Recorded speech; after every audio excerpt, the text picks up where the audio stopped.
Alrighty, my dear gamers, nice of you to join us once again on this fine Sunday evening / afternoon. It's 5 p.m. CEST and it's time to play and or watch some good ass Guilty Gear trademark. Alright, so you are currently watching Bounty Hunters, a 1-7 show match event for players of all skill levels and regions. I'm kyuukei, your usual host for tonight, and I suppose let's dive into and see what we got in store for tonight. So yeah, it's a little emptier than tonight. We started the drafting process with the usual full house and one by one. We have to let them go as, you know, life happens and all that. You know how it is.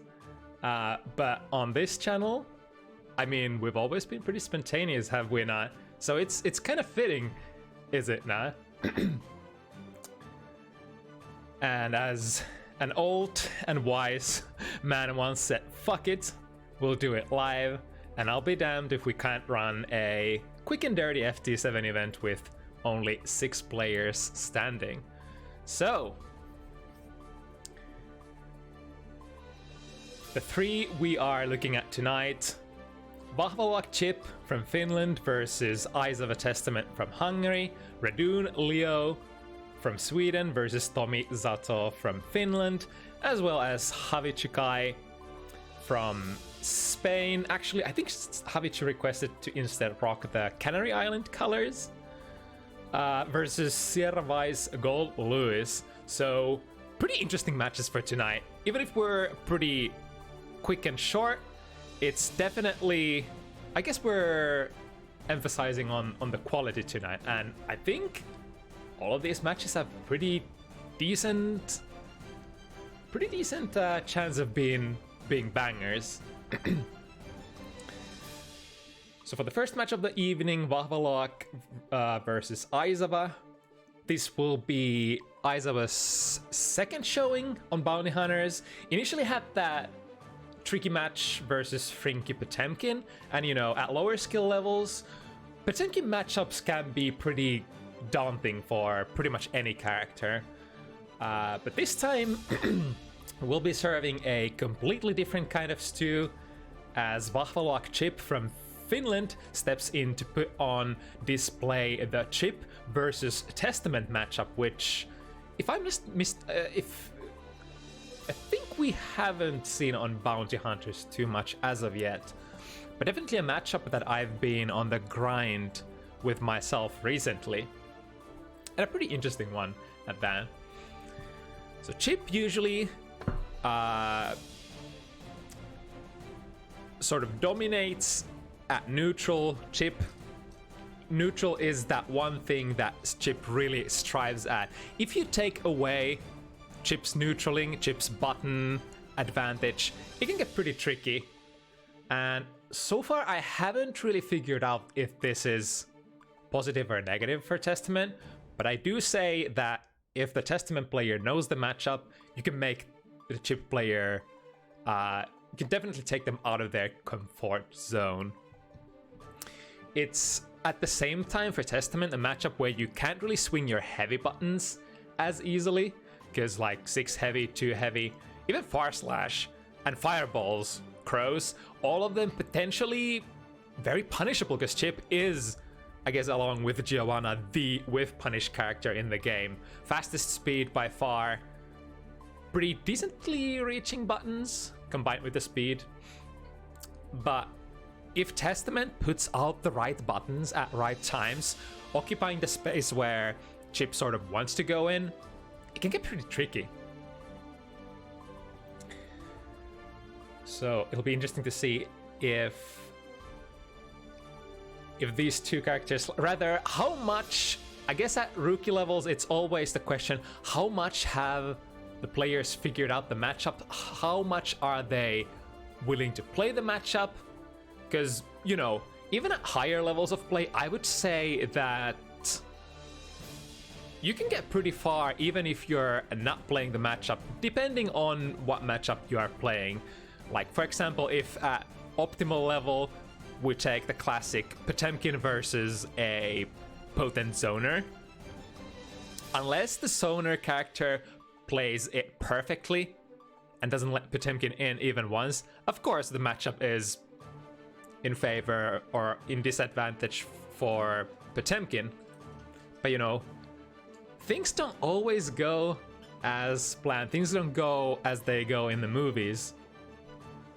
And I think this matchup has potential to swing either way, depending on, you know, who takes the who takes the initiative, who has the sort of tools to crack the matchup.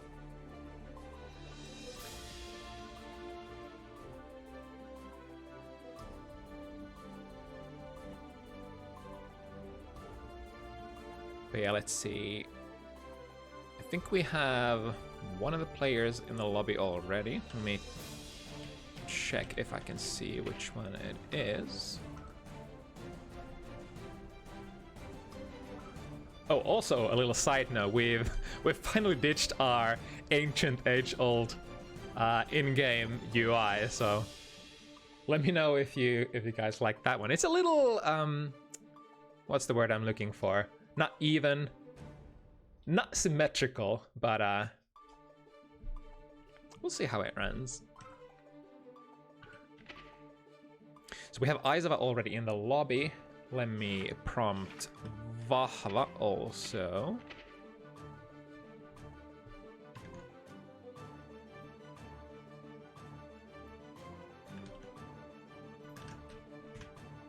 Alright, Vahva is informed. And they are on the way.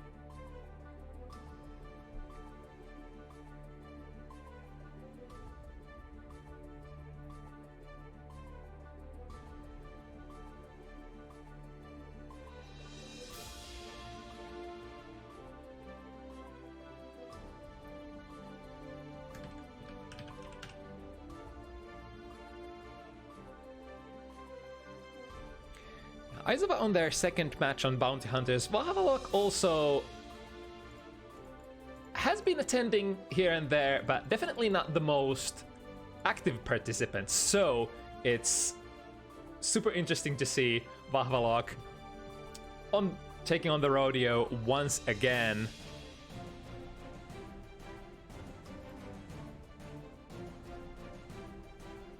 We go, all should be ready to go, and here we go, our first matchup, one of the three of the evening. Let's make this a banger, shall we?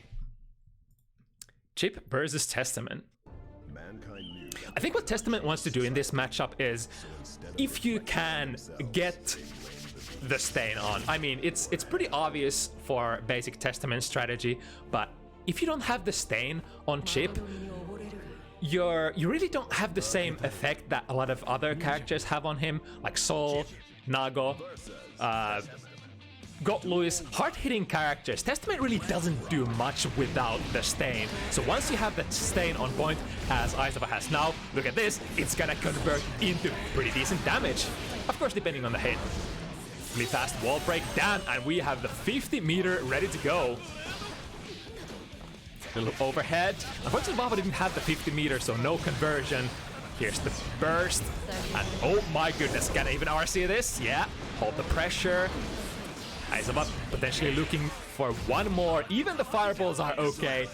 Gets in with a teleport. Testament's layer 1, the kind of gameplay that Testament players would love to play, can sort of easily be thwarted by Chip because of his mobility.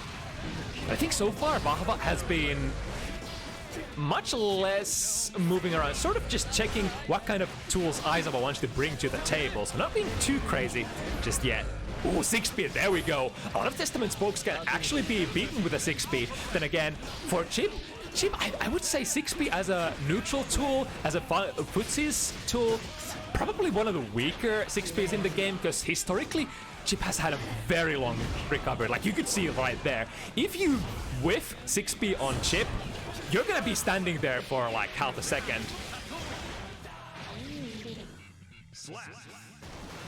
And I think also Testament, one of those characters who you kind of have to rock that 6-speed against. I'd say if Chip can get away with the neutral without using 6P, that's probably favorable, but you know, some matchups you have to bust it out. Look at that. Low profile enough. Oh, tricky hit. Finds the hit, counter hit into a small touch. And a nice escape as well. Ooh, that was from very far away. And Aizawa knows the punish. Could still be anybody's team. Oh my goodness, probably didn't expect that. When the screen was zoomed on Chip high up in the sky, Aizawa actually sneaks in a teleport and gets to kill. God damn.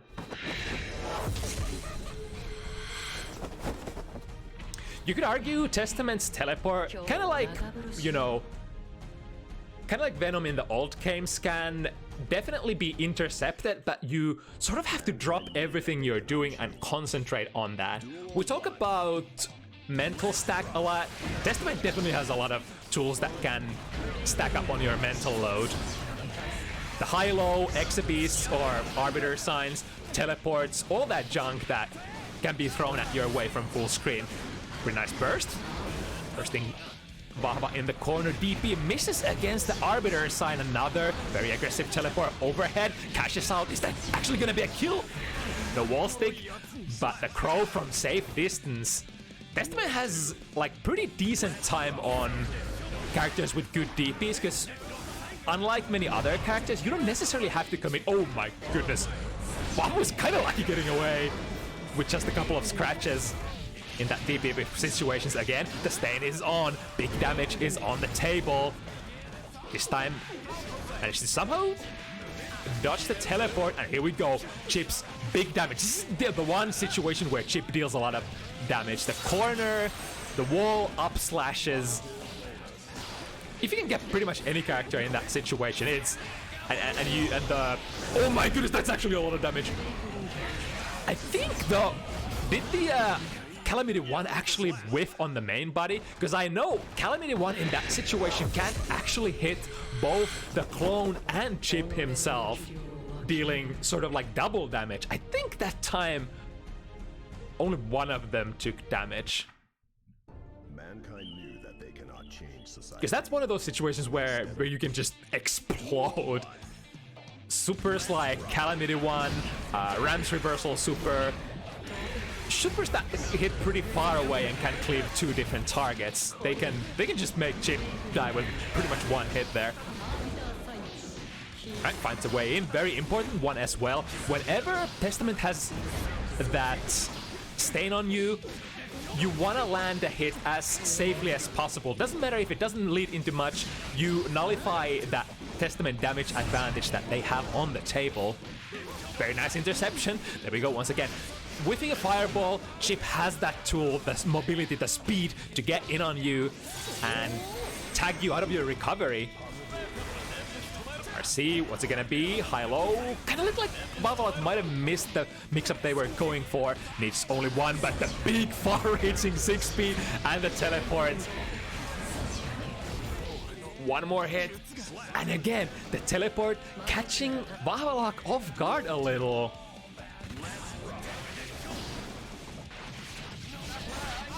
Right, 2S, 5 heavy, leading to very decent damage. Aizawa not ready to be wall broken just yet.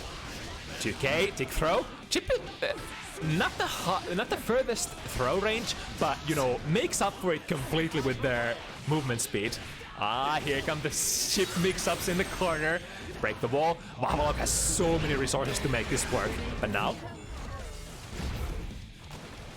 the stain is on the table. One touch. Oh wait, did it? I think the stain just expired there. That's, you know, very classic Testament gaming. Because the stain doesn't really last too long. I think it's like, is it 4, 5, 6 seconds? One of those. It's like, you kind of have to commit pretty fast once you put it on. Ooh, that was dangerous. Whiffing that shuriken, I think Chip goes into recovery for a long time. Vahvaloac finally finding their way out of the corner and... Oh, cold dummy! Aizawa goes for a very high burst. Not done yet though, are they? Yeah, one sliver of hit point left. and all the tools to make up for it.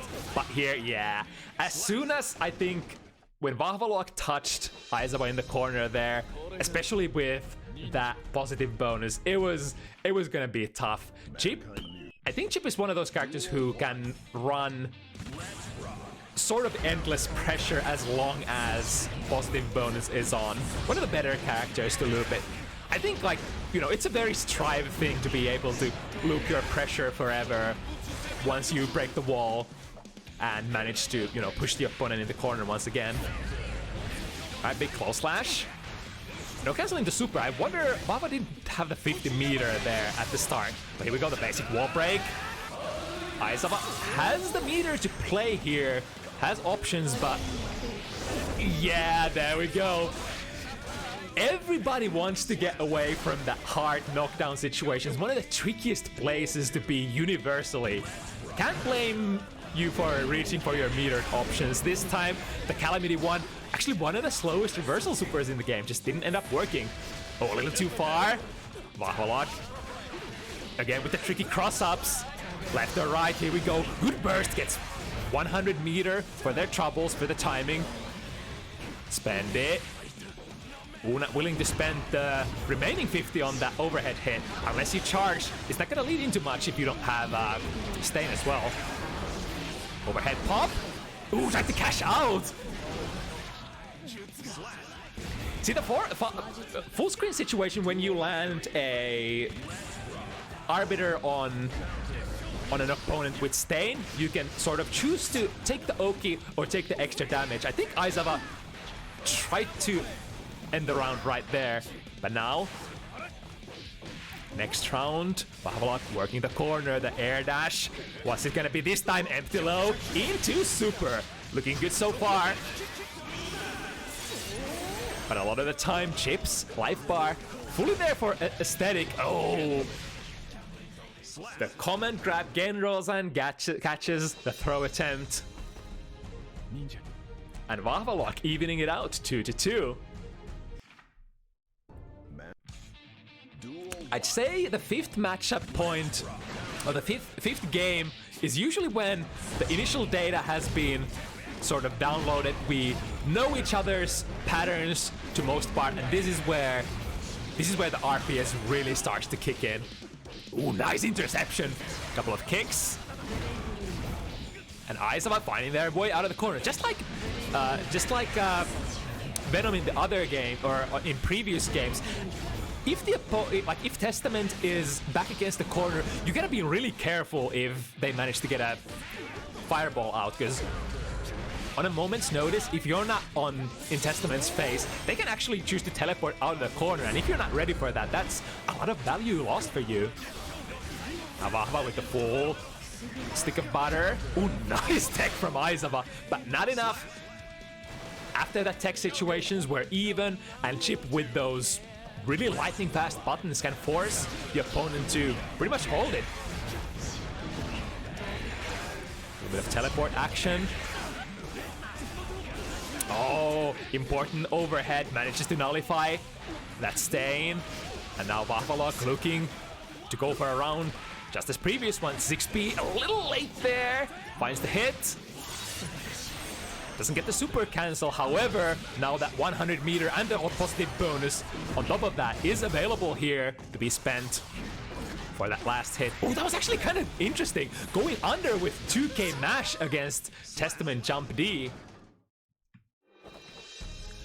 Unless you have almost like a set play situation that, you know, Jump D cancels something like Jump Heavy, Jump D from Testament, can be very tricky to block, can be sort of like, am I gonna go for 2 overheads or am I gonna go for 1 overhead and a low? But unless you set it up properly, tightly, it can be mashable in some situations. And the Jump D is also sort of prone to whiffing here and there. Alright, Vahva finds a straight hit. The pressure doubles it up, but no counter hits for these Rekkas, so no big cash out unless 50 meter is spent. Empty low, and this should be a kill. Yes, indeed. A lot of time to confirm into Banki Messai.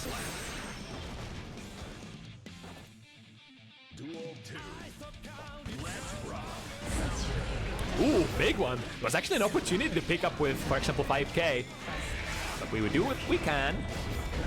Oh my god, big close slash. Again, I think the teleport startup is pretty fast, so it's generally advisable that you sort of press your fastest startup button, maybe even a throw if the opponent Testament is teleporting on you. Close slashes are, especially online, kinda hard to interrupt the teleport sequence with. Not saying it's impossible, but you know, you usually want to go for consistency. Again, the aggressive teleport in 5P goes into the wrong direction. Lucky for Vahvaloac. Here we go. Big throw. Pushing Aizava slowly towards the corner. Not even backdash is gonna save you here. And the burst is used. And immediately teleports to the fireball. Builds a little bit of real estate on the screen for themselves. Nice interception. Going with the chumpies, again, diffusing the stain situation as safely as possible, and this should be enough. Vahvaloac, is it? Yes, it is.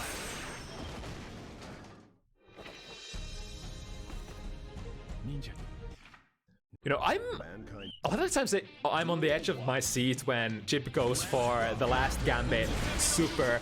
The supers, even though they deal a lot of hits, like for Bunky Messai, the super that Vahvaloac finished the round with, they have a lot of finish potential due to being a lot of hits, but, you know, nothing really compares to the old Chip Kunai super in terms of, you know, having the finish potential, especially when Chip has 100 meter. Rest in peace, maybe we'll see that super one day. Oh, that was actually smart. If Testament throws a fireball full screen, unless it's charged, it's not going to be plus much, so you can definitely advance on the Testament and sort of poke them out of their Crow Summon. Oh, the 6k actually catches Aizava backdashing, going into a conversion. Usually, you would need 50 meter for that, or a counter hit. Vahvaloac, again, very well placed 6p, like we talked about earlier. A lot of Testament's high-profile pokes are 6P-able. Far Slash, especially 6 heavy as well. 5k. Ooh. Burst is used. Now fighting for the position, both players have a lot of meter to spend. Oh! Calamity 1. Finding the gap between the first and the second Rekka. And the second Rekka not fast enough on recovery to be able to... Even though Calamity 1 is very slow. Ooh, nice XP there. Now the corner pressure, that's a big hit actually. Prompting Aizava with the burst. Teleport out of the corner, there we go. That's another thing that I was talking about is... It's that once that fireball is thrown in the corner, it's like the RPS against Testament when you're pressuring, especially at mid-range, it's so different from other characters. Alright, Vahva finds the hit, and I think the wall hasn't taken too much damage, so this is gonna be a decent amount of damage dealt to Aizava Testament. Still, both players still have the key. Good 6p, scores a knockdown, and Aizava will not be able to build the burst. Vahva on a roll after that 2-2 situation. It's kind of like Vahva has I wonder what they figured out, but they've been landing hits on the neutral much more actively. And it's not definitely for Aizava's lack of trying. They're landing a lot of stuff on block. But I think it's sort of the reward difference between Testament and a lot of these other higher damage hitting characters. Because Testament does have to jump through that one initial hoop of applying Stain before they get to deal their big damage. Right, life situation even. Aizava with a lot of meter.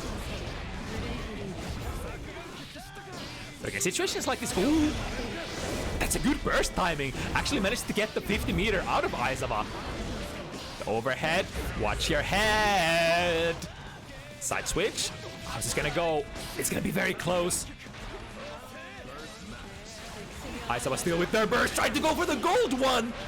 Luckily not punished too bad. The clone gets there in time before the 6p goes active.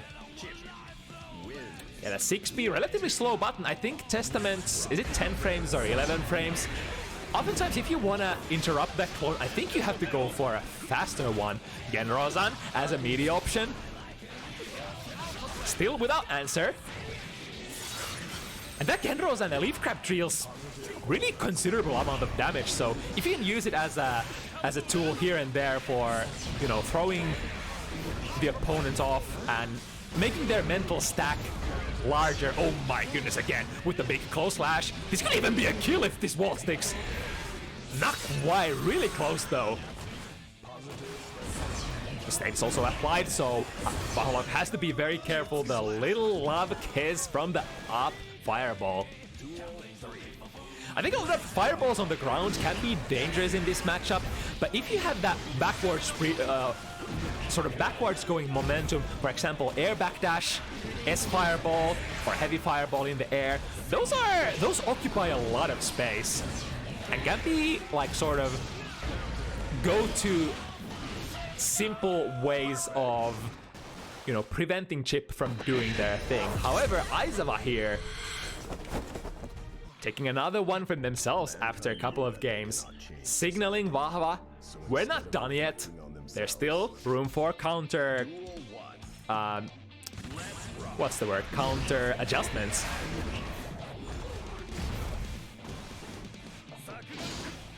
The jump 2K, very nice tool as well. It usually doesn't convert in those scramble situations, but a really nice tool for diffusing the stain. Is it high? Is it low? Here comes another one. Vahva finally being able to break out of the corner. They're switching sides back and forth. Chip coming on top with the superior mobility. Oh, this is gonna hurt. Calamity 1, even if it... Oh my goodness. Yeah, the Monkey Messai does have projectile invulnerabilities at the start, so I think that is one tool that you can use on reaction, but you have to be relatively close, I think. Plus frames. Ooh, brave challenge there from Aizawa. A Chip. This is where they're pretty strong. The plus frame, well, not necessarily plus frame situations, but the situations that are very hard to challenge, even of like situations where you're a couple of minus, or where Chip is a couple of minus, it can be very hard to challenge him due to, you know, Chip just being the king of close mid-range fast buttons in this game. Ooh, tried the 6P again, but a little too late. Vahva now getting the burst out of Aizawa. There we go, there's the interruption. The first teleport interrupted 5P. A very nice button. Oh, was probably looking for it again, but again, the timing, even if you know it's coming, it can be hard. It's not the easiest thing in the world. Oh my goodness, catching Vahvaloac out of that air dash. Oh, it doesn't go close enough, but the 2P mash at the perfect time.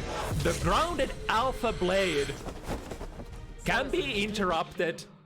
Aizawa knows, presses button, 2P was all that they needed, and now ever so closer to Vahvaloac's 5 points.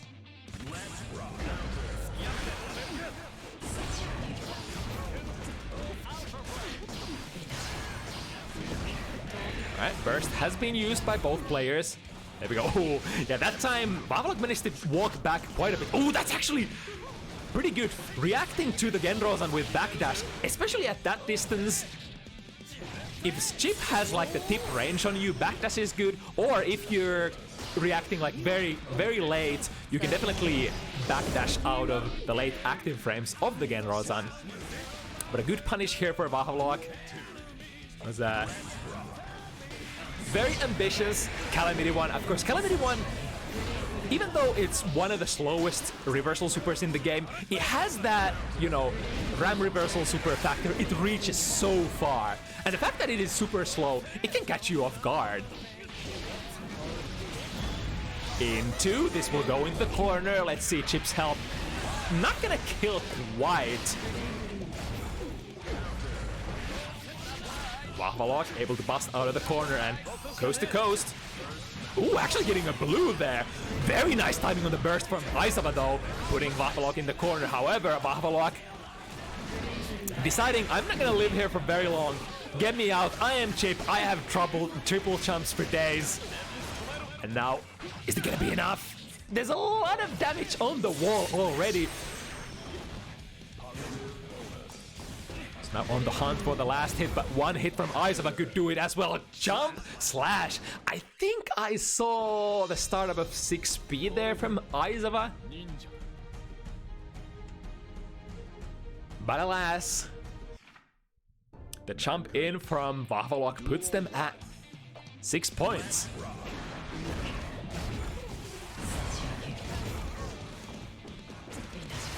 Again, a little too early with the 6P. You know, Chip with the air mobility has a lot of different ways of changing their air momentum and the angle. They can go for this one, jump 2K, or use one of their, you know, extra air jumps. I think jump slash also sort of alters your momentum a little. Back throw into the corner. Ooh, nice prediction there from Aizawa. Sees the air dash, jumps out, but not out of the woods yet. Very notable life lead here for Vahvaloac, as well as the positive bonus. Jumps over the bird, backs off, out of the teleport situation. Ooh, that was a very close angle. You know, it's not the simplest of things to air dash against that crow. Often enough, you have to need it. Like, you gotta go for a double jump or a super jump or a very delayed air dash. Otherwise, the very high angle of the crow is actually gonna catch you. Gold burst on board. Ooh, that's not gonna link because that was not a counter hit. On normal hit, it will not go into the super. A very common Testament problem. I've seen that before. It's like when you're trying to churn out that reversal super, that Calamity one, you accidentally get a K and then the super. Not the most optimal scenario, I guess. Ooh, whiff punish on the 2K. Vahva with another strong mix up. What's it gonna be? Oh, they tried to throw, I bet. But Vahvaloac with the perfect spacing diffuses the situation and takes the set home 7-4. But really valiant effort from Aizawa. This is, I feel like this is that matchup that is kind of takes both of these characters out of their comfort zone and introduces, you know, sort of twists into the plot that you're usually not used to dealing with. So big hand for both players being able to, you know, tackle the matchup pretty proficiently. Okay, next one.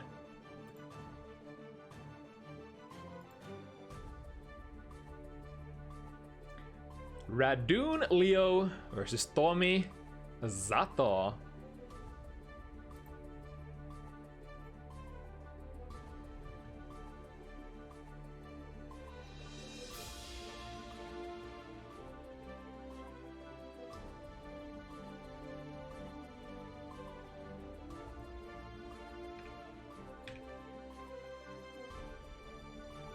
So we've got the old versus the new. Radune, the historically most active player, not only on Strive Bounty Hunters, but pretty much every iteration of our little humble FT7 event throughout the years.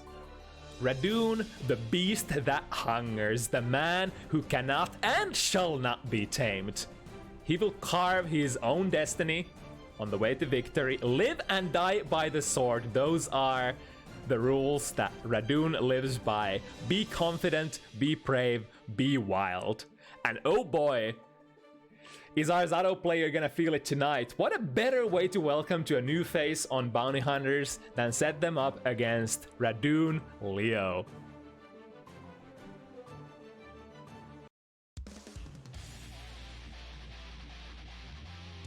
So we do have a very interesting situation in Finland with Zato players. I think we don't have any of the super active competitive players on Zato, but we have a lot of like strong potential candidates who still play Zato in Finland, such as Karvis, who's I guess our professional commentator, still doesn't compete in Strive a lot, but plays the game. Then we have, of course, Elite, who, depending on if they're on a competitive stride or not, is another extremely strong player. And now, Tomi Zato, let's see what we got here. Of course, Zato, being one of the weakest defensive characters in the game, does not want to be put in this situation. Here comes the jungle dance. Radune, strike by strike, hit by hit. Oh my god, actually holds the parry stance and negates all of those hits from Zato's puppet. Now, Tomi, what are we gonna do here? The classic drift forward BRC, and oh my god, that's actually gonna do a lot of damage. Radune has the burst potential. I think Tomi was probably thinking of it. Colliding with the puppet there, was it? But, you know, if you want to punish any character in that situation, you gotta be ready to place the strikes there with your main body as well. Oh my god, that was actually brilliant. So Radune dashed past the oppose and then went for 2D instead of, you know, 2D'ing the oppose itself. Now, once again, how are we gonna get out of this pressure? Tries to jump out, no good, goes for the flight. Radune tags Tomi out of the sky, and a really fast 1-0. This is Radune Leo. No breaks, all action starting from game one, and it is really, the ball is really on Tomi's court now to sort of match the speed at which this beastly Leo player plays. Yeah, has to burst that. That's actually one of the nastiest starters in the game. 2 heavy counter hit once the puppet is out. Yeah, you're gonna be taking something like 70% of your life. But now the burst has been used, and this is, oh, actually good trade there for Radune. If you're able to, you know, land a hit on the main body, you'll probably take that happily. So Tomi showing that if they are able to put Radune in the sandwich, so to speak, I mean, even if you're Leo, even if you're the best defense character in the game, you will blend just like all of them. There's not a whole lot of stuff you can do once the blender, or rather the sandwich with the main body and the puppet really starts. No wall break here. Radune looking for one more hit. Good 6-speed. Oh, but again, the Sonic Booms. The Sonic Booms have been historically a very strong tool for Leo to take care of the puppet, especially the S1s. And I wonder how the, oh my goodness, pops out of the underground exactly into Radune Leo's throw. Taking a lot of damage here as a result. Fire them up, boys! And what's it gonna be? Left, right, strike, throw. Gold burst, very nice timing there. But Radune swings into the oppose this time. Perfect timing from Tomi. Oh, good presence of mind from Radune. A lot of those air-to-air situations, if your frames have been slowed down by the opponent's RCs, in a lot of situations there's not really a lot of things that you can do other than try to hold it, try to double jump, or in most cases just try to throw, and Radune choosing the throw for the perfect occasion there. The Rekka 2, or should we say Berserker Slash, just catching all escape attempts from Tomi. And this could be the end of the round. Not quite. Radune just dulcing in there. Step forward, back turn D.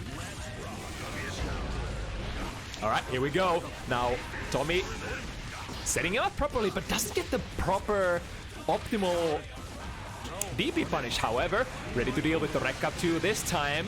The Berserker Slash has been tamed, but it's all about consistency. Here we go. Counter hit too heavy. A quick wall break. So there was a lot of damage on the wall already. Of course, you build that wall damage even when you are not back against the wall. It is there all the time. Quick 2P into summon. Here we go. Oh, but that frog leaps past Radune. And do you hear the call of the jungle drums? This has been the situation. Oh, I think that was a little too early actually on the command grab. Nice. 2K catches Radune on the landing straight into the sword, refunding your Zato gauge. Nice! The DP from Leo. Of course, being a flash kick, sort of doesn't care if you're going left or right as long as you charge. As long as you charge properly. Oh, this time Tomi going in with the low instead. He remembered the RPS situation from the previous round. Of course, one of the only things that you can do against the parry stance, go for a low. However, not able to ride that momentum. Radune once again throwing another wrench in the machine. It's really so easy to get caught by Radune's momentum. One touch, even if you're in the lead, and you're suddenly looking at, you know, Leo stealing the round back from you. Pretty strong start from Tomi this time, though. Staying at a safe distance, not letting Radune go for any of those shenanigans. Nice, slowing down the frames, get the knockdown. I think it's...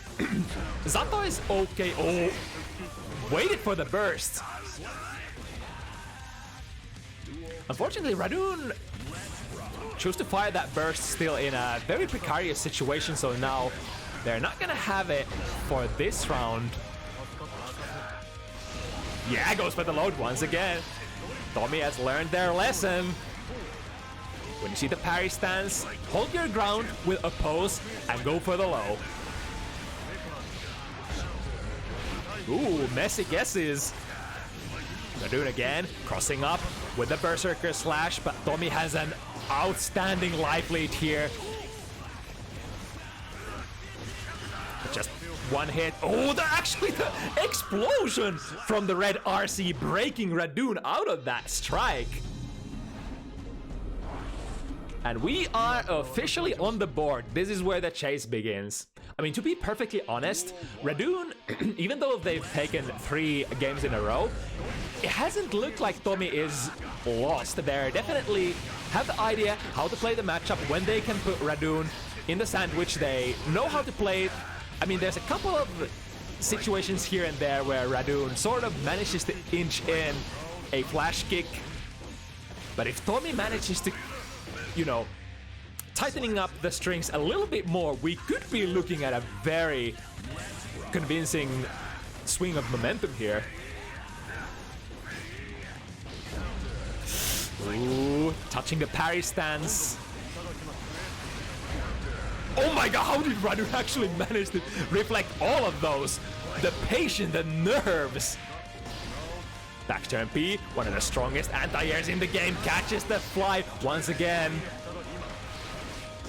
Nice, the 2K reaches, and Radune tries to go for a very immediate burst. The DP baited, however, had the 50 meter to cancel. Radune still with the 50 meter, there it is, RC, and that could actually be a kill. That's gonna be very close. Not quite. But now, the tides have turned. Tomi, if they manage to keep this pressure string tight, but running out of the eddy gauge at the end there, and Radune, in the usual Radune fashion, not scared to hit the button for the win.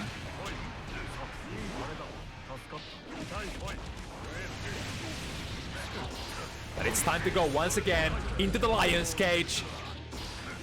I kind of like that. So Tomi didn't commit into the biggest combo there, was sort of checking out whether Radune wants to burst out. Now the burst has been diffused. Oh my god, the Pierce actually got there in time. DP bursted immediately. Yeah, in matchups like this, you can definitely. There's an argument that like you shouldn't burst DPs. However, Leo DP, the flash kick, is one of the best in the game. He will actually hard knock down you and put you in, you know, the perfect position for Leo to activate their victory condition. So you're probably gonna see a lot of fast bursts like that, especially from low defense characters like Zato. Ooh, the 5P from Tomi goes into the wrong direction, and now Radune is on the hunt. Here's the throw. Nice jump out of the command grab. No 2 throws in a row. Oh, that was nice side switch actually. But now Zato, the little gauge, is still charging, so Tomi has to spend time here And during that time when little Eddie Gage is recovering, you would much rather love to be as far away from the opponent as possible. Here's a burst bait. And now Radune, even though they have 100 meter in a little bit of a sticky situation, didn't get to use any of that juice. It is kind of dangerous though. Even when Leo is back against the corner and I'm on the driver's seat, the super for Leo is so inable, reaches so far, and having the RC cancel option of the 500 meter, that's really terrifying. Ooh, nice block on the overhead and doesn't let.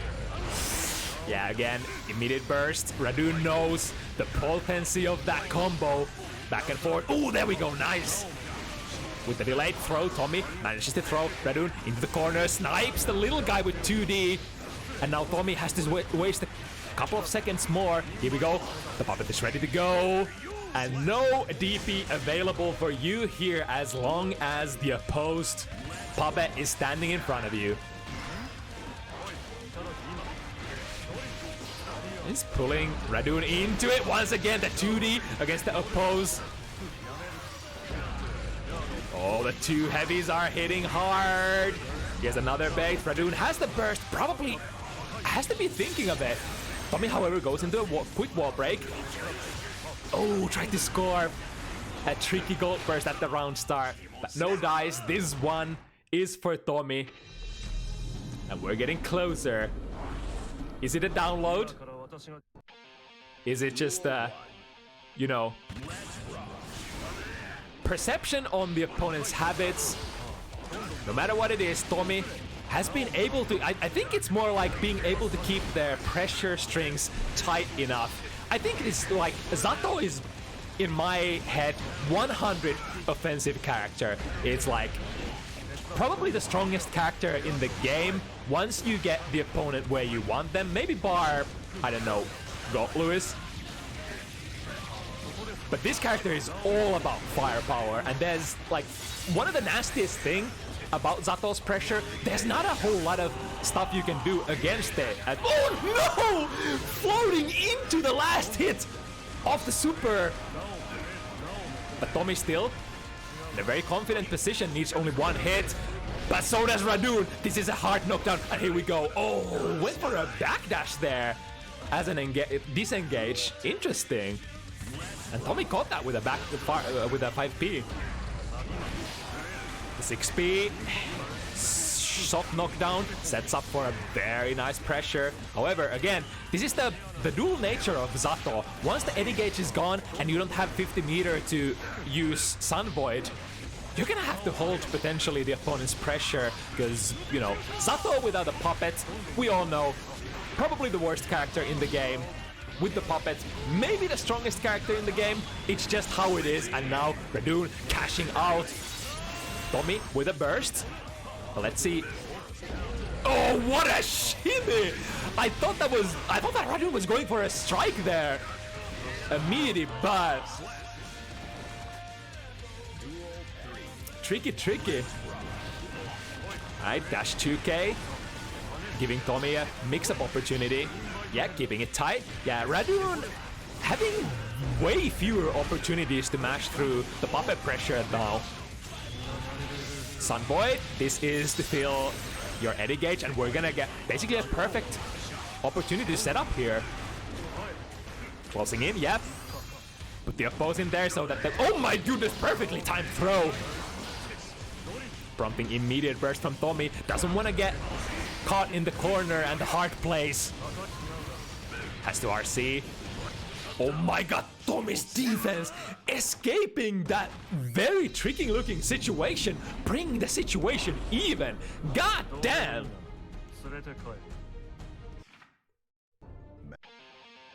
You know, a lot of the times I'm surprised by the fundamental defensive capabilities of these players, of the characters who really, don't have a reversal, don't have a DP, and don't have like any strong tools of getting out of situations like this. I think it does really make sense, because playing a character like that, you all you can rely on is your fundamentals, essentially. Right, the Amorphous not giving a whole lot of value for Tomi, but we are... Oh, Radune sees it. The little Eddie Gauge running out, and that's the time to mash, huh? That's the time when Tomi was going for the Command Crab. Kazato's Command Crab is actually one of the best ways of wasting time, so if you can actually mix your opponent up... Ooh, nice, back turn D. And here we go. Guesses right, but in the end doesn't manage to break out of the corner. Let's see if we can do it with the use... Oh my god, Radune's use of the parry stance against the puppet is... I've never seen anybody use it quite like that. That's sort of... That's gonna require a lot of balls, a lot of courage, and a lot of heart. Because I mean, if the main body recovers and sees that you're actually using that stance, what is there for them to not... What's preventing them from dashing in with a low? Nice, 6B. Into, mixing again, break the stance. Oh, actually, the back turn heavy gets there still. Oh, is it gonna combo? Yes, it is! And Radune, oh, that's a little too far. Has the burst, but can't RC this. Smart punish there. With the command grab, wastes a lot of time and sets up the perfect pressure opportunity. However, Radune wiggling themselves out of that situation. And here we go. Wall break, is it gonna be enough? Not quite. It's still anybody's game. Trying to catch, or trying to fish with the punches, but that time, floor is lava, heavy. Sonic Boom is out, and Radune intercepts from the sky. Here's an interception from Tomi, though. Immediately into the into the DP. I think the DP is okay if you're sort of in a struggle situation, in a scramble situation where Tomi hasn't been able to set up the puppet quite yet as a shield. Oh my goodness. The funny thing is, in Strive you can't back turn D those bursts anymore. Radune kinda going for a flash from the past play. In Strive, in Exert, those back turn Ds were actually one of the flashiest way for you to catch the opponent's burst, but this version of the game, yeah, that's no longer a thing. Again, we are in that 6-4 situation once again. Advantage Radune, but who's to say that Tomi will not be able to come back from this?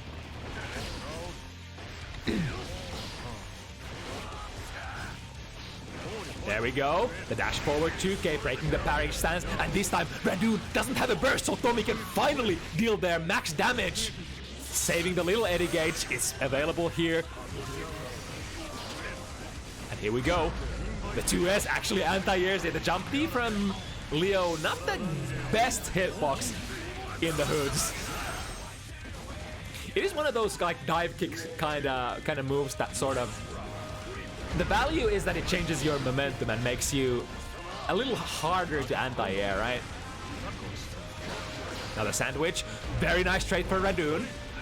As long as you get the hit on the main body, you will definitely happily trade against Sato, because in those situations, the little Eddie Gauge will actually be completely empty, and well, depending on how much energy you had left there, and they'll have to actually recharge it back up again. Oh, the far slash was active still, and Radune once again the parry stance. Oh, tried to go for the footsie play, the far-reaching back turn, as that's...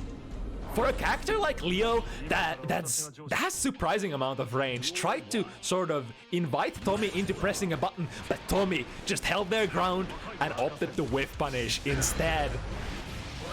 Now Tomi looking at the situation where they gotta take 2 in a row. One, oh my goodness, the actives! Catching Radune out of that very slow jump D. And we are working here! Now downside for Tomi is that they don't have the hard knockdown, and they don't have the Eddie Gauge, but that's not too bad. Yeah, that's definitely a way to waste time.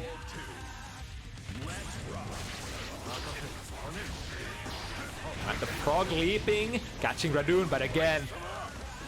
Oh, interesting.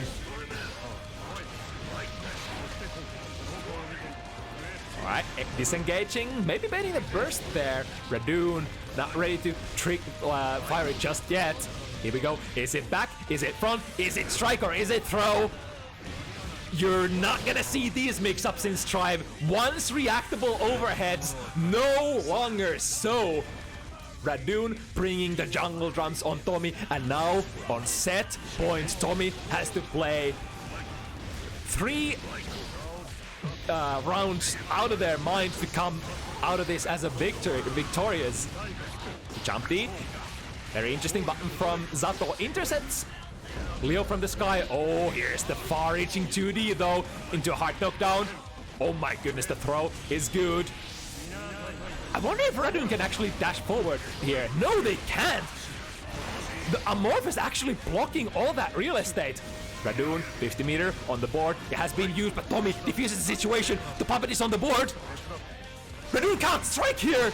They have to hold it. The 2D. Using FD, pushing Radune far away, but it's not enough. Are they gonna get the wall stick? The wall stick is here. Radune, no, they miss it. The last moment, Tomi is still alive and actually takes it. The drop, the combo drop from Radune, allowing Tomi to live 6-6. We're going to the last match of this set.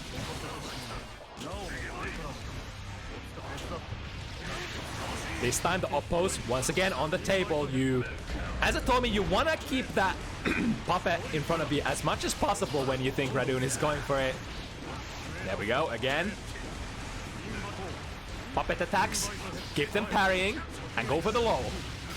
Yeah, as the set has progressed, Tomi has been getting better and better with their offense sequences. I think Radune no longer has any window of opportunity to sneak in those sneaky abares.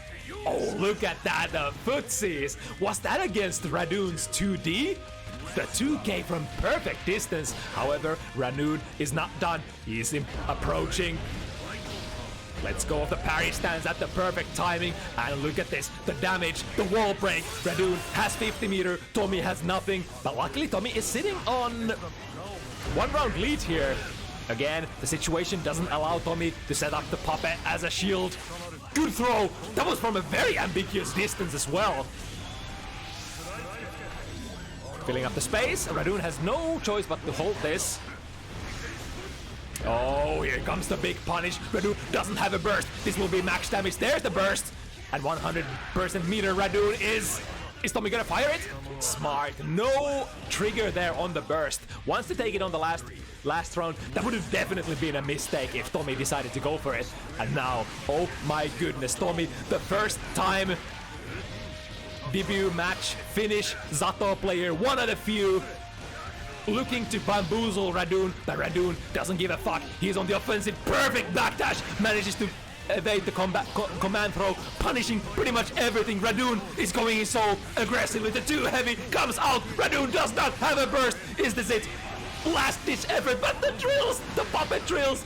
Radune gets out of the corner. Oh my god, that's the gearest hitbox I've ever seen. Radune has the 50 meter. Oh my god, this could be anybody's game. One more hit. What's it gonna be? Just dashes in there. Radune 2D and gets the conversion.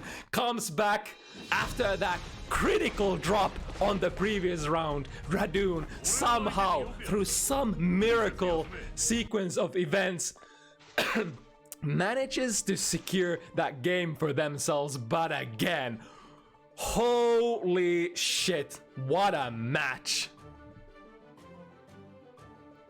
And welcome to Bounty Hunters, Tomi. That was some solid ass Zato play. Really hope to see them show up once again. And as for Radune, you know it. You're gonna see that guy sometime in the future.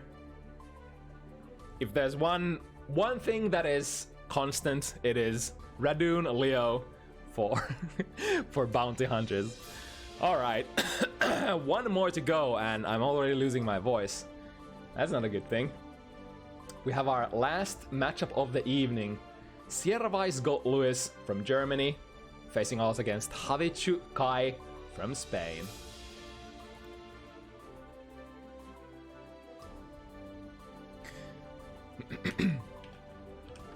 Let me beam up a message to Javichu, because I think they are gonna be playing from their French place at the moment.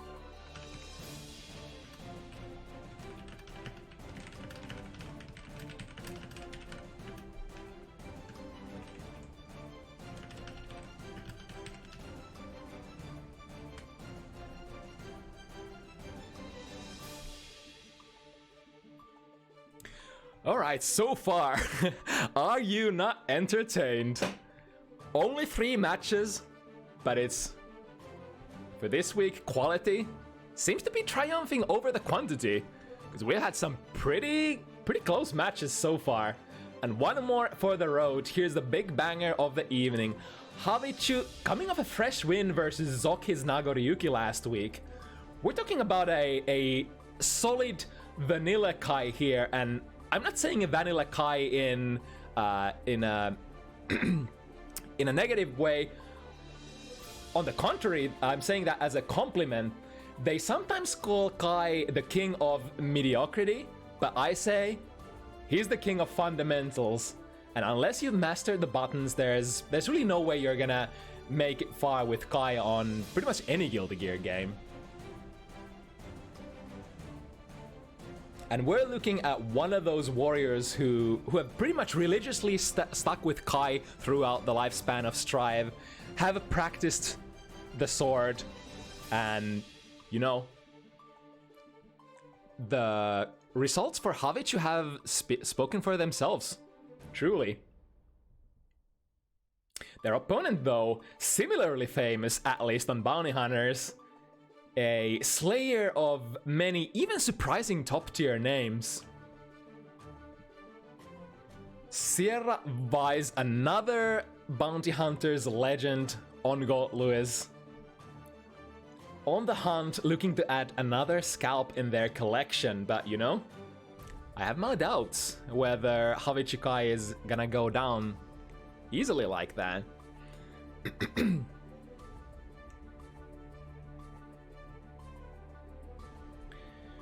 The matchup, I think the Little Birds sing a tale of maybe being slightly Kai favorite, and it kind of makes sense. Gold Lewis is that character who is all about offensive momentum, all about aggression, just as our previous in our previous match, Zato.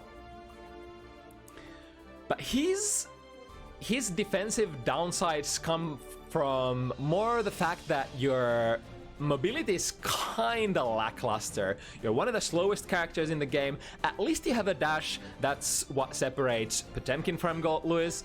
But, you know, all around very slow character, very slow buttons, and characters like Kai, really known to, you know, control the neutral game. So it's gonna be up to Gold Lewis, Sierra Weiss here, if they are able to get in on Kai, preferably without burst, and preferably in the corner. If all those stars align, I generally give Gold Lewis like 3 out of 5 to win the round, right? It's that oppressive. I think if there's a character who I don't want to be against in the corner, a couple of candidates come to mind. Gold Lewis is definitely up there. Maybe even more terrifying than Ram and, you know, Zato.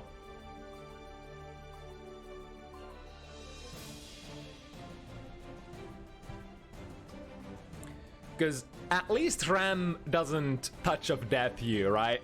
It's gonna be a big combo and potentially gonna go into a wall break, but more often than not, you know, Ram players sort of opting to drop their combos and loop the super strong Okizeme instead of touch of deathing you. But against this guy, this burger munching beast of a character,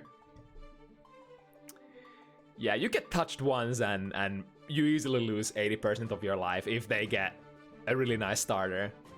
Goatlu is really probably one of the highest combo damage in the game, but not necessarily the combo consistency, I guess. Like, you really do need to get in position to land those hits. A lot of the times, the argument for if you're like a high damage character in the game, let's take somebody like Sol, maybe like compared to Vanilla Sol, who basically out of every hit, is like even from jabs, deal damage very consistently. Even off like super weird hits, they get nice hit confirms into either big or decent amount of damage. For characters like, you know, Goatluis and maybe Potemkin, you kind of need to get in there first, in position, and establish yourself, and then land the big hits to sort of cash out.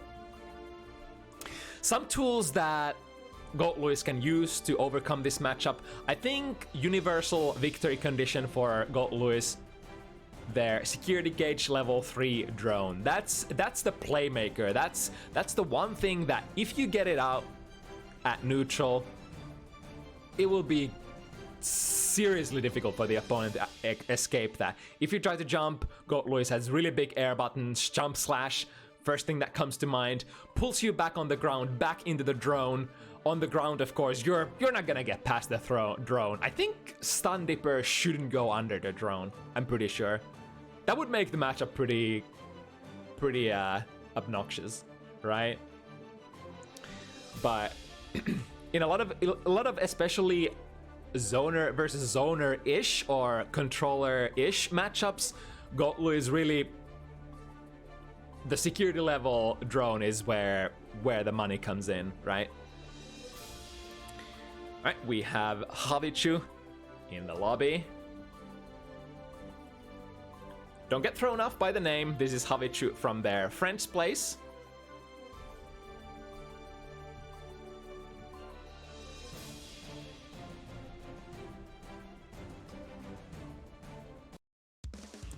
And here we go. The last matchup of the evening. Sierra Vice, that Goatluis, one of the many. I think Goatluis at this point is probably, even though Goatluis wasn't there from the start, probably the most played character in Bounty Hunters at present. Yo, what was that? 5D as an anti-air? Hello? Already seeing some stuff. Right. Very good hit from Javichu. Whenever you can sort of make Goatluis spend the security gauge, you're gonna get a brief moment of respite in a sense. At least in that time, there won't be any security measures coming at your way, at least level 3. Yeah, speaking of the combo damage, by the way, Goatluis, ladies and gentlemen. Now, Kai definitely is not a, you know, low damage character either. However, Kai usually needs corner and or a counter hit 6 heavy, right? And now this situation, this is what we call Goatluis checkmate. Javichu, no burst, yeah. Like I said earlier, I think at least 4 times out of 5, when you get put in that corner situation and you don't have an escape, yeah, that's lights out.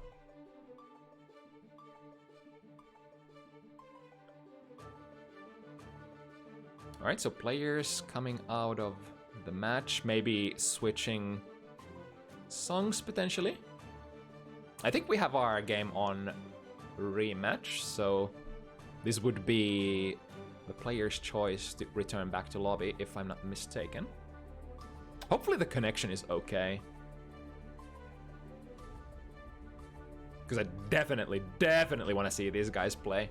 In my mind, these guys are so close in terms of skill level, and I've been wondering for a long time which one of these gentlemen would prevail if they fought it out at 37. Right, you can definitely see Javichu playing that range, you know, so close without hitting any button, just waiting for their opportunity. And that's definitely a valid playstyle. If Gold Luis misses a button, the amount of recovery they go through, even if Kai is not the fastest run character in the game, like, he has the reach, he has the potential to whiff punish. Look at that! Whiff punishing with 5k? Oh my goodness, this is the fundamentals that you're gonna be seeing. And we're in the faded corner. Yo, what was that? I don't often see that overhead, but I definitely did not block that. There we go once again. Stun Dipper, not the most damaging option, but that's like the, I guess, the Fisher Price, my first whiff punish tool. 5-frame startup moves you forward really fast. If Gold Luis whiffs anything, it's a Stun Dipper, right? Attempting a whiff punish there, missing it this time. And considering how active Sierra Vice is swinging those buttons, yeah, look at that. Once again, big counter hit. It's gonna be interesting to see whether this playstyle that Javichu is putting on the table is gonna sort of make Sierra Vice consider their buttons and their neutral game plan that they're playing out with at the moment. Interesting, like double side switch, still going in the corner, nonetheless. Finds the 5k from very far off.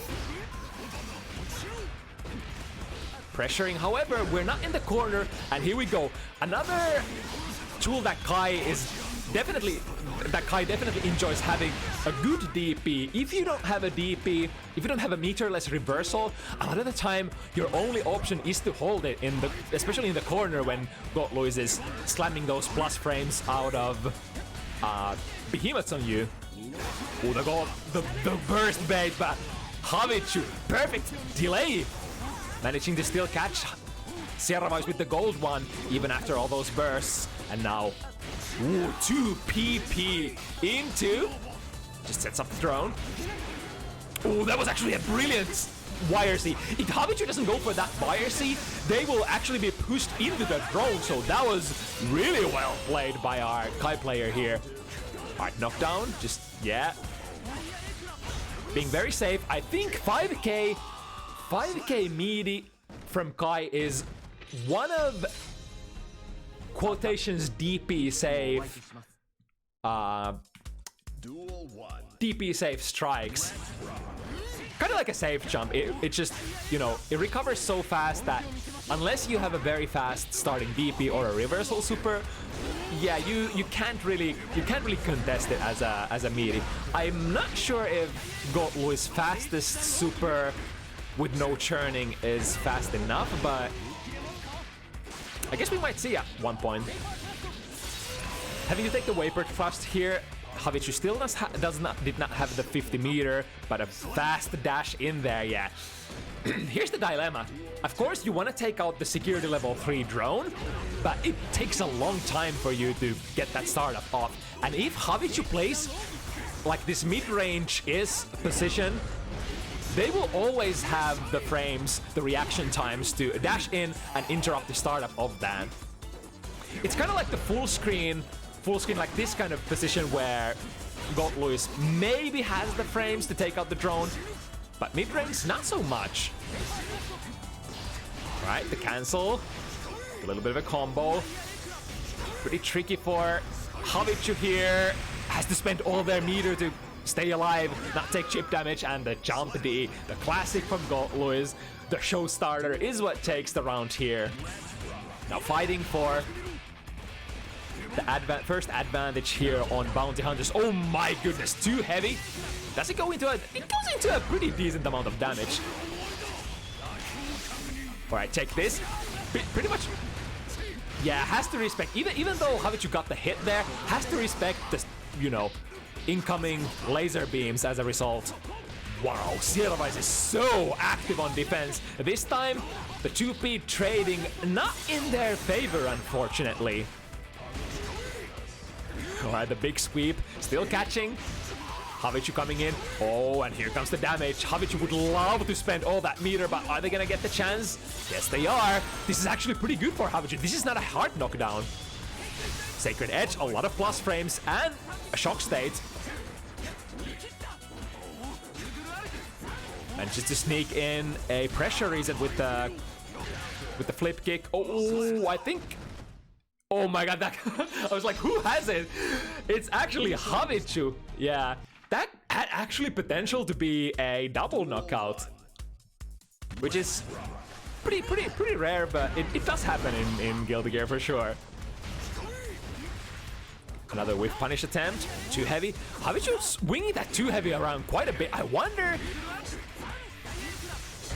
It probably has like specific footsie capabilities in a lot of pretty much in every Guilty Gear game. The too heavy from Kai used in situations where you might not like intuitively go for it, where you can actually challenge very surprising buttons from your opponent.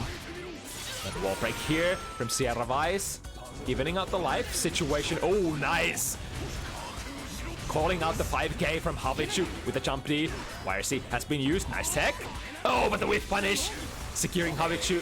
I think they were baiting it. They were definitely taking a couple of steps back, but the delay on the YRC landing and getting Sierra Vice that round. Good burst there. Recognizing that that cross-up was slightly delayed, so a couple of extra frames to go for a gold burst. Yo, the patience. Giving Sierra Vice the amount of frames to hang themselves. It's the whiff punish again.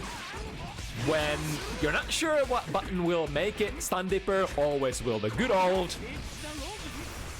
Finds the toes. Oh, and big 5 heavy. Oh no! Cancel though. And here's the big equalizer. Nice backdash. Oh, that was so smart from Javichu, because Sierra Vice being an experienced player knew that in that situation, if Javichu goes for the air throw, there's nothing they can do. They either hold it or they take the throw. They chose to take the throw, and Javichu predicted that and catched Sierra Vice with a big counter hit on the ground. Again, look at that, the too heavy. I want to say the too heavy probably is a fishing pole attempt against the forward jumps, right?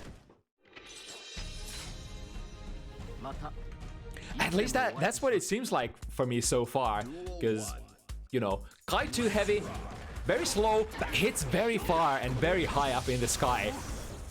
So probably just to occupy space that Goldluis is not gonna jump over, just like that, because that's kind of one of the quotation show starters for Goldluis. The jump D, the jump from Goldluis very fast at coming down, and combined with the jump D that has a very, you know, very generous hitbox is one of those things that can be hard to anti-air for your opponent unless you're basically reacting the second your opponent's, the Goldluis's legs leave the ground. Ooh, brave there. Mashing against the plus frames out of the flip kick. Javichu finds the hit and looking to potentially run away with this lead. Now we're still very early into the set, but this is potentially like the first very important point for Sierra Vice. Javichu coming in.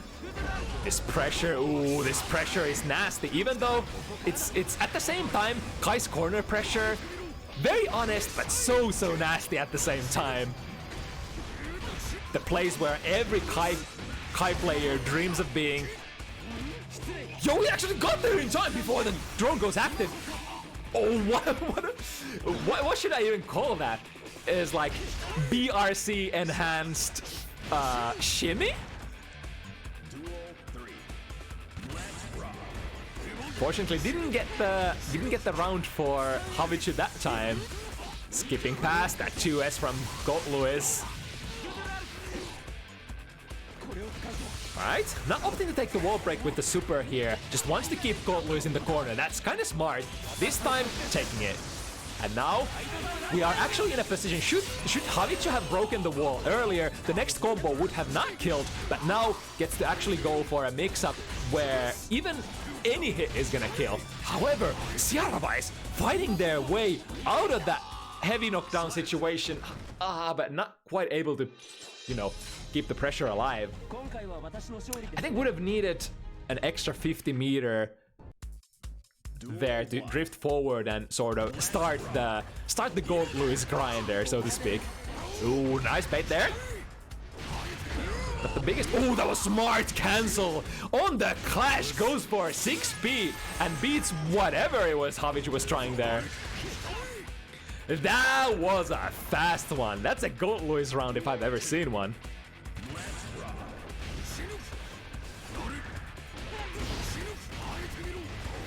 Alright. Sometimes when you're not sure if your whiff punish actually gets there, there's value for actually getting in sort of uncontested while the opponent is whiffing. Maybe you don't get the punish, maybe you don't get the hard punish, but you know, at least you get to press your turn. Speaking of pressing your turn, Sierra coming in with the stop. Oh! They tried to go for the last second gambit, the little overhead jab that's very hard to react to. But still, Javichu on the brink of defeat, can't make any mistakes here. Oh my goodness. Catching out the 2P attempt with a DP. Javichu actually manages to clutch it out. That was a madness place from Javichu. Basically bet the farm there. Out of those minus frames off the flip kick, he said, you know, I think you're gonna try to jab here because, you know, a 2P is gonna kill me, so I'm gonna DP it like a boss. Now just taking the Gatling gun. Gently, calmly. Pushing Sierra into the corner. What's it gonna be? Oh, takes the burst. And into, this is gonna be super close. Is it gonna kill? Yes, indeed. Javichu Kai.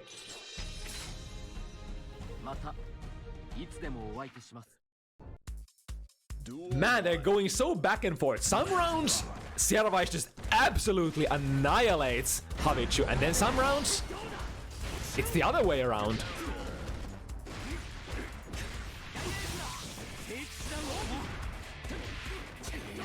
Oh, big one. The too heavy doesn't quite go into the heavy fireball there. Close slash. Big damage coming in. But Javichu has so much meter. Straight into the stun dipper after a backdash. Gatling gun again. Oh, doesn't. Oh, a little too far with the flip kick. Oh, what the vacuum cleaner.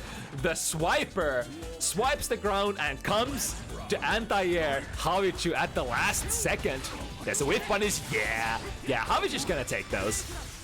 Like I said at the start of the set, it's the way that Sierra Vice plays the neutral has definitely changed a little. They're still swinging very aggressively, not being, you know, willing to take the approaches from Kai for free, but definitely being a little more cautious about whiffing buttons, especially when Javichu Kai is, you know, at that close mid-range. Does he get there in time? Lots of resources exchanged. I'm not quite sure who was favored after that situation, but going sort of back to neutral, backdash. Oh, but not out of this corner situation yet. Tried to fire that 2P, but Javichu Kai says no. The stun dipper gets there in time.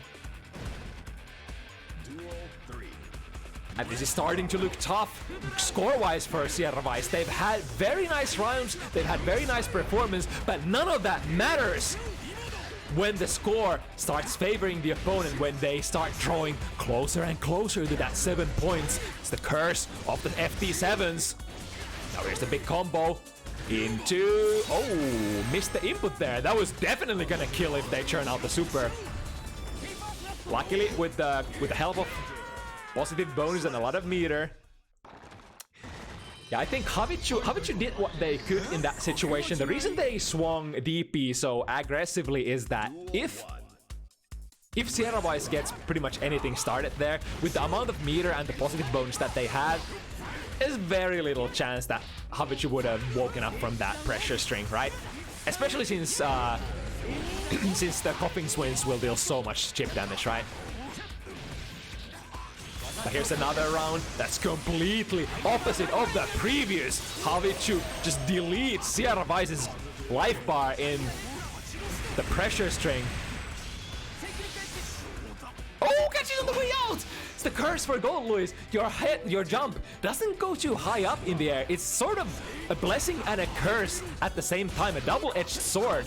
It's like decent in the same way that, you know, for example, Ino, whereas it's decent for, you know, catching the opponent that is close to you, but for moving around, for maneuvering, not that great. Now Javichu with the pressure has 100 meter as well. This is danger. Oh, there's the heavy, the instant overhead once again that nobody's gonna block, taking Javichu into 6 points. Whew, also, howdy gamers from Dr. Scatter's streams. We're at the last matchup of tonight. Sierra Vice versus Javichu. And Javichu with a lot of steam here. The too heavy, yeah, I think that was what I was thinking. The too heavy is gonna catch the forward jumps, the neutral jump these from Gold Luis. And there's a decent chance it's gonna catch other, oh my goodness. Throw them into the corner. Here's the burst from Sierra Vice. Okay, that's not too bad. They took a little bit of a hit and lost a little bit of real estate, but as long as you don't get put in the corner by the drone, I think you're pretty fine. And Javichu knocking on the heaven's doors. This is it. Sierra Vice can't lose a single one if they want to live in this set of bounty hunters.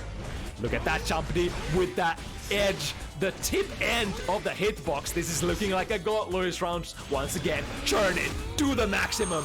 Hit them with the system. That's a lot of damage, but we have to have the follow-up. We have to swipe Javichu out of this set. Or this game, if we still want to stay alive now. Javichu actually taking the corner back from themselves, and we've seen how effective, how active, how well Javichu keeps this position, how pretty much any strong Kai player keeps this position. What are you gonna do here? Oh, Dragon Install, the good stuff, and the plus frames are gonna add up! Luckily for Sierra Vice, the wall had taken a lot of damage already, but now this is the last chance, the last dance. What's it gonna be? Javichu Kai fires the burst. Oh my god, actually punishes the jump knee! Whips against Javichu, who had actually crossed up with the use of Stun Dipper, and a quick 5p sweeps Sierra Vice out of the set. Whoo, mama! Yeah, what did I tell you about Javichu's fundamentals? The footsies. Oh my god. That seems like... Did that not seem the textbook Kai play that you would expect against Gold Luis? It's like staying in the position, perfect distancing almost all the time, so that at the same time it's hard for Gold Luis to threaten you with the jump D, but still outside of a lot of Gold Luis's, you know, faster mid-range buttons. And if Gold Luis presses any buttons, you're just in there immediately, ready to whiff punish, establishing that threat and de-establishing, sort of locking away the ability of the Gold Luis player to use the level 3 security throne to get in whenever they want. Those are really, in my mind, the you know, the tools for Kai to really dominate the matchup. Javichu went in and did all that they needed to. Still, I want to say that the score doesn't necessarily reflect the whole story. It's like, I feel like every single game, Sierra Vice had at least one good round. They were so close to putting those points on the board, but still, at the end, it's those little things, the little touch of, you know, I got one up on you. And small advantages like that can, you know, snowball really fast. Alright, and that's all she wrote. Exciting games, not too many for this week. but you know, 3 out of 3. I had fun casting every single one of those. We got there. I was entertained. Hope all of y'all had fun watching. As per usual, we do this every single Sunday. Bounty Hunters FT7. Not region locked. Not just for top tier players. It's basically for players of all shapes and sizes. Even if you're, you know, a first timer, a slightly lesser known player who wants to get their feet wet on, you know, a little more casual-ish competitive environment, this might be a good opportunity for you. The sign-up forms are going to be posted in many European Guilty Gear Discords if you're not sure which one to join. My Discord is there on the bottom right corner of the screen. And that said, I think this will be actually the first time I get to personally, yours truly gets to participate on Striving for Progress, right? They haven't started yet. Let me check. Yeah, because it should start in like 20 minutes. Oh, hell yeah. Alright, I'm gonna send you guys to... Let's send you to Decknad.